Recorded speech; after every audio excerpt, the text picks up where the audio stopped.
the other thing I want to show you is to look at how to monitor the database. Okay. So once you create a database, you can basically go and check the the various settings of the database.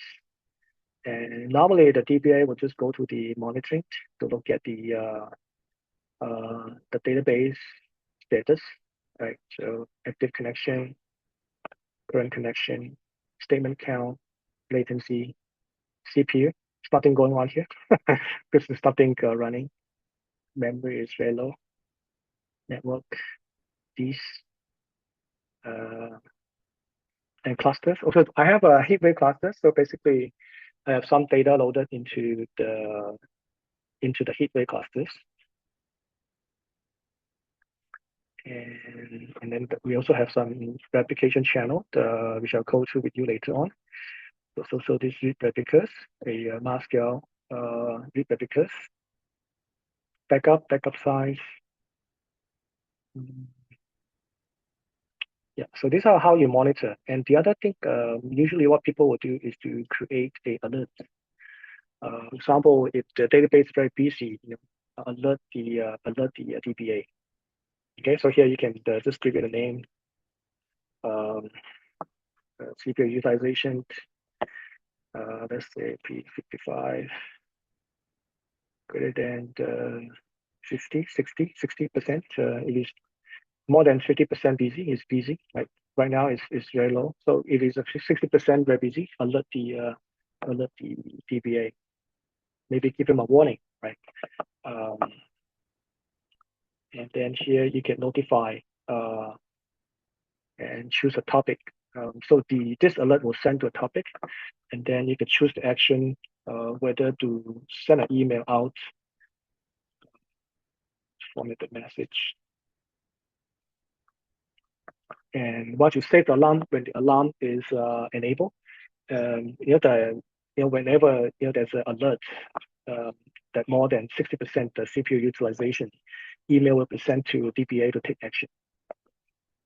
Okay, so this is how we can create an alert on this. So basically, I have this here. Yeah. So notifications. I have a topic here, and then just send to my email, and then I'll get the email about this alert. Okay. So that's monitoring. We do have a user that they use their own monitoring tools to monitor the database. And one of these tools is called the Grafana. Yeah, so you can use Grafana to monitor the database. Besides the CPU, memory, and all this, you can monitor more in-depth on the database engine. For example, buffer pool, locking, error log, and whatever you want to log. Right? So here I have a Grafana, which I just created this morning. So basically, you can monitor the active connection, CPU utilization, and what are the table loaded in the HeatWave cluster. So when you have data loaded in the HeatWave clusters, your queries will get executed in the HeatWave clusters. And HeatWave clusters is fully optimized for complex queries. What we do is that instead of storing data in the hard disk, the storage, the slow storage medium, we store the data in the memory. We partition. So we partition the data in multiple nodes if you have multiple nodes in the clusters. So when the query comes in, it will select from the memory and you leverage all the multiple nodes and give you really fast queries. So here shows you all the table that I loaded in the HeatWave clusters. So later I'll show you the performance difference with and without HeatWave, and you'll see the performance comparison. Okay, so HeatWave data load means all this data is fully loaded in the HeatWave memory. Yeah, so it's all good. So you wonder how to create this. It's really simple. Yeah, so you go to the development machine. So basically, I just created a container instance. So this is a Kubernetes but this is a container instance that hold images of Grafana into the instance. So it's very, very simple. It's very, very lean and mean without a lot of the unnecessary OS component. So in order to do this, basically just create the container instance. Specify the network. Yeah. Public IP. And then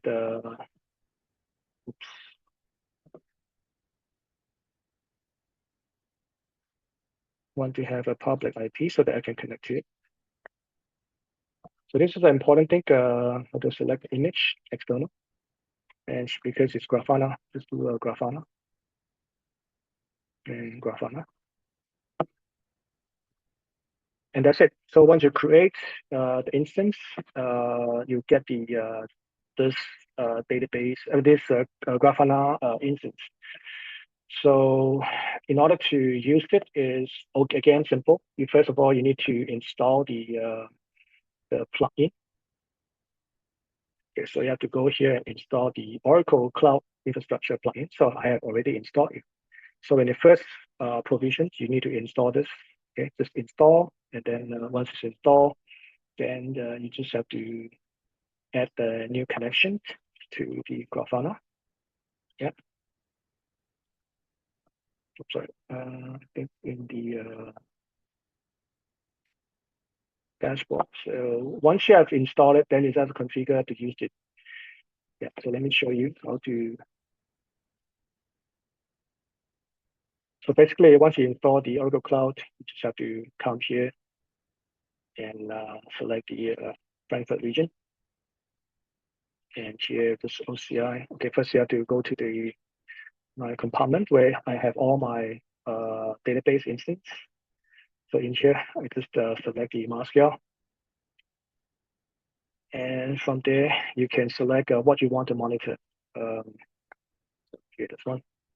So active connection, CPU utilization, and things like that. So just pick and choose from here, and then you can have the data, right? So it's very simple. Yeah.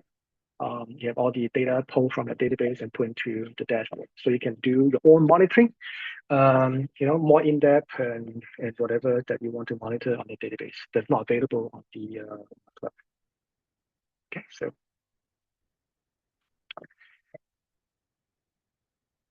Okay, so so I basically cover the monitoring.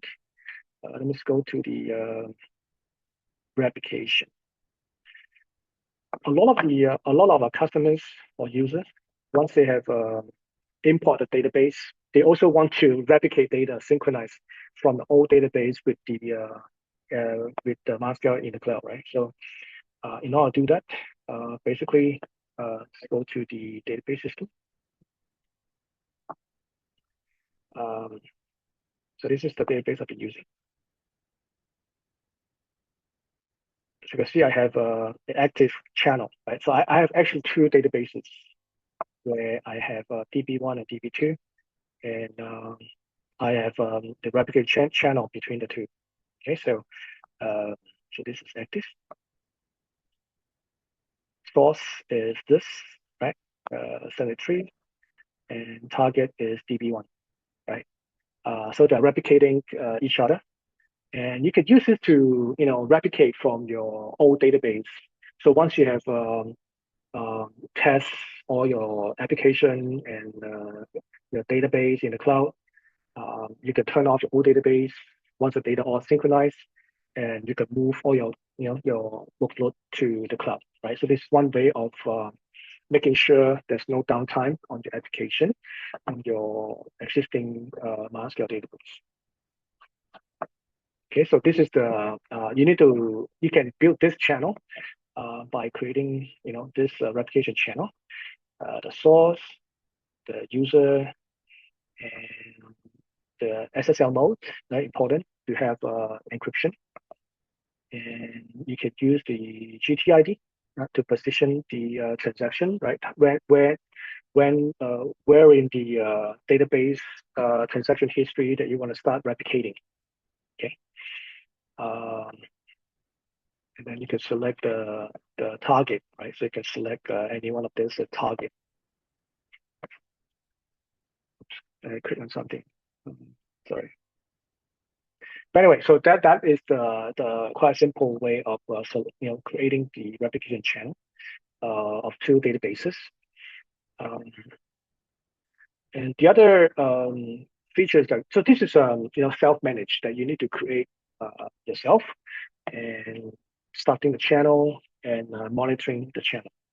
There's a managed replicas that you can create on the MySQL database in the cloud. So in here, you can create a read replicas for application. So let's say you have a lot of users that you want to use the same database for reporting, for analytics. So you can create a read replicas for this group of users, so that they don't touch your production database.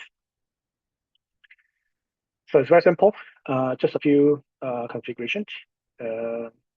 The shape, the size of the database, the version of database, and then create replicas. So what it will do is to create a read replicas on this main database for your other users.